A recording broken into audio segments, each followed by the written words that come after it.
ito yung dalawang vitamin C, no? Ay tatlo. Actually, apat yung vitamin C natin meron tayo dito. Kaya hindi na-play yung animation niya. Okay, so ito yung other three variants ng vitamin C, no? Ito yung vitamin C na herbal, ito yung sodium ascorbate with zinc. So, lahat lang ito may vitamin C pero nagpabari lang sa miligram. May pinakamataas na vitamin C is yung sodium ascorbate. So, ang tamang inom niyan as maintenance, 2 capsules sa umaga, 2 capsules sa gabi. Okay, yung vitamin C per se, nag-detox yan pag meron kang problem sa lungs. So, if you're taking it at high dose, huwag kayong magugulat, lumalabas yung phlegm. So, yung mga may problem sa lungs, lalo na sila ginagawa sa inyo mag-x-ray, you can actually take high dose of vitamin C para lumabas kung ano man yung nandun sa lungs. Para yung may asthma, no, dapat mataas kasi yung vitamin C. Now, ano ba yung differences nung you're going to look at the ingredient? Ito yung in-explain natin kanina na may glutathione. Then, ito isa, sodium ascorbate, na meron siyang 300 mg of sodium ascorbate. Pero meron pa rin siyang guava extract and rose hips. May vitamin C pa rin yun. Iba-iba kasi yung type ng vitamin C. Yung nabibig mo sa botika, that is ascorbic acid. Yung maasim. No? Yung maasim, pag ininom nyo yun, later on, i-convert din yun ng body nyo sa ascorbate. So pag uminom kayo ng sodium ascorbate, mas readily available yun kasi hindi na i-convert ng body. So yun yung pagkakaiba nila. So mas matagal ma-absorb ang ascorbic acid compared sa sodium ascorbate, which is readily available for absorption. So yun yung kagandahan. Kaya kung bibili ka, you're thinking, ay mahal ang sodium ascorbate ninyo kasi kung kukumpute, nasa ilang piso yan, piso lang sa butika, 150 lang or 2 piso lang. Yung absorption niya is mas mababa and then mas matagal siyang umepekto because of the process of conversion from acidity to ascorbation. So, yun yung pagkakaiba. Now, ito naman herbal, guava, malunggay, dignay, rose hip, and may mineral siya. So, yan yung mga naturally occurring vitamin C sa environment. So, ibig sabihin, you can get it, no? Ito, ibibigay niya sa iyo yung pinaka-natural na vitamin C. Kasi yung sodium ascorbate, although readily absorbable, formulated pa rin yan sa laboratory. Kasi dalawang pinag-combine, sodium plus ascorbate. So, synthetically prepared pa rin. So, the most natural vitamin C na meron tayo is itong herbal. Then, pwede nyo rin siyang ibigay sa mga bata. Yung herbal. Pwede nyo buksan yung capsule kung hindi pa kaya sa lumulog ng capsule, no? Buksan nyo, ihalo nyo sa pagkain. Kasi parang pinahain nila ng gulay yung baby ninyo. As yan, as mga 1-year-old pwede na ito. Ito sa herbal vitamin C natin. Bawal so out of itong mixing out. Bawal pa kasi kung titignan mo kasi yung requirement ng baby sa sleep, may pagkamataasan, medyo toxic sa kanila pagbata. So, ito yung pinaka-safe. May options tayo. Ito, before I forget now. Pag may kaso, that's the time i-increase mo yung intake ng vitamin. It can go as high as 5,000 milligrams. So, pwedeng apat beses na araw. Or pwede naman dalawa, 4 na beses ang araw. Basta pag may kaso kami, sipon kami may buka, dapat mataas yung vitamin C intake mo. So, do not rely on mga Nucer, Nuceran Forte, Bioflu, kasi ang ginagawa niya, sinusuppress yung symptoms. Pag inuubo ka, yung body mo is trying to get rid of something in your lungs, kaya inuubo. Now, dapat lumabas yung phlegm. Now, yung mga synthetic phlegms, what they are doing is inutuyo nila yung phlegm, kaya nawawala yung ubo. So, hindi nakakalabas doon sa loob ng lungs. Now, yung mga herbal medicines, ang ginagawa naman nila tulad ng lagun, di mamaya pag-usapan din natin yun, in-expel niya. So, habang tinitin mo yung products natin, mas lalong dumadami yung lemang lumalabas. So, huwag kayong magugulat kasi may mga processes na yung body has to undergo para maila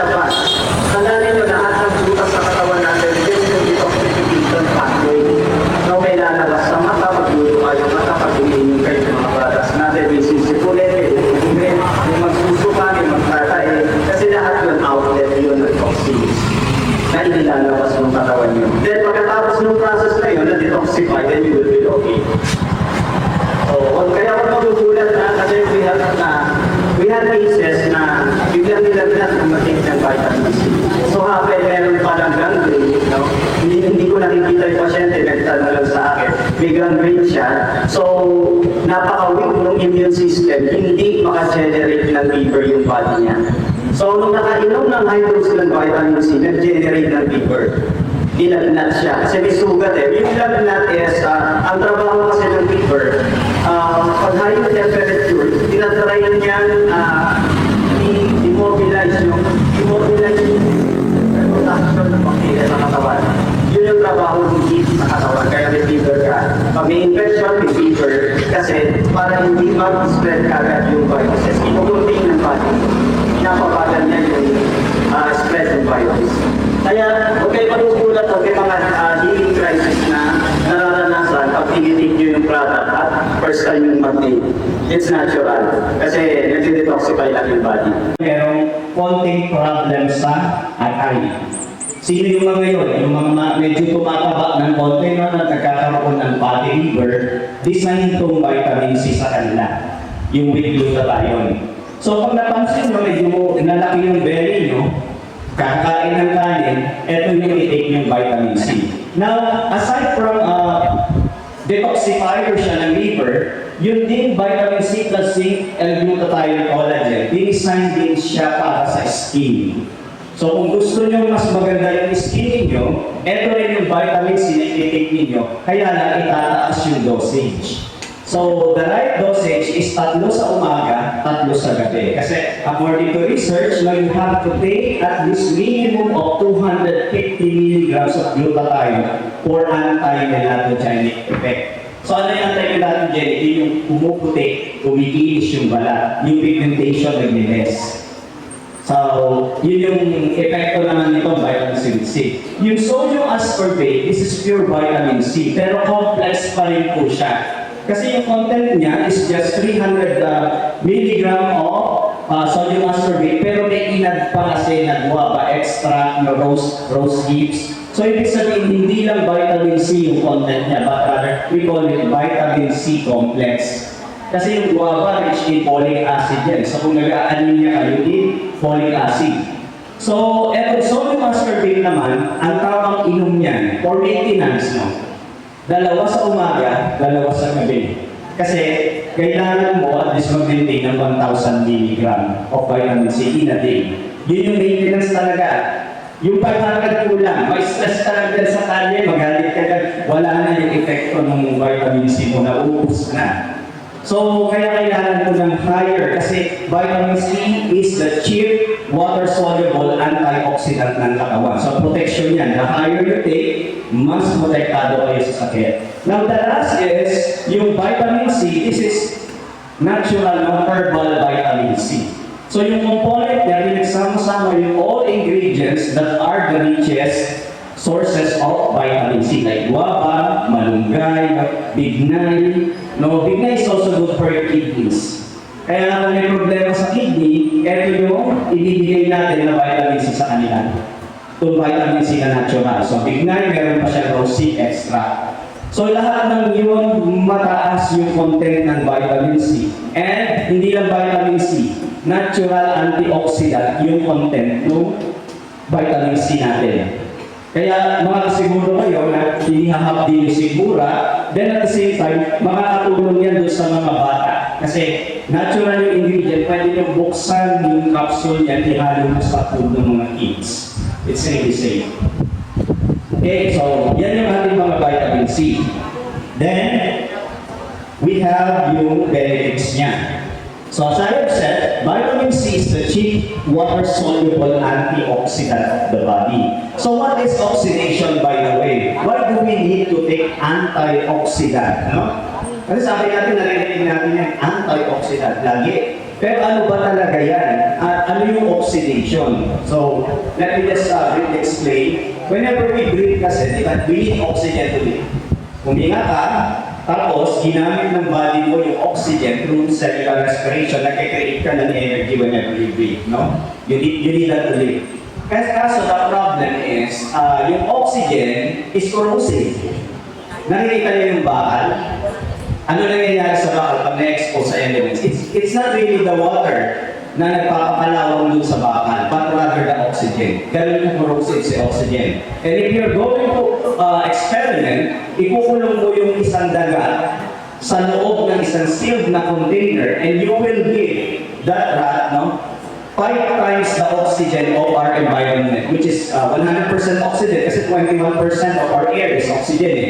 Bibigyan mo yun ng pure oxygen in 3 days, patay yung daga. Basag-basag yung kanyang organ, lasog-lasog because of the corrosiveness of oxygen. Ganun ka-toxic ang pure oxygen. So, we use it to live. So, nagpo-produce siya ng free radicals sa katawan. So, pag nag-produce siya ng free radicals sa katawan, yung free radicals, pag dumikip yun sa walls ng mga cells natin, sinisira niya yung integrity ng cells. So, yun yung tinatawag na oxidation. So, pagka maraming umaatake na free radicals, kasi kulang ka ng antioxidants, which is yun yung neutralizer ng free radicals, nasisira yung cells mo. So, nagkakaroon ka ng damage sa tissue. And then later on, pag nagpa-blood care ka, makikita mataas yung creatinine. So, this signifies oxidize yung kidney mo. Nasira ng free radicals. So, ganun po yun. So, we really need to take a lot of antioxidant para mawalis yung free radicals. And so happen, yung process of aging, no, is what we also call oxidation and glycation. Ganyan, pag mataas ang sugar mo, nabubulok ka literally. Unti-unti kang nabubulok.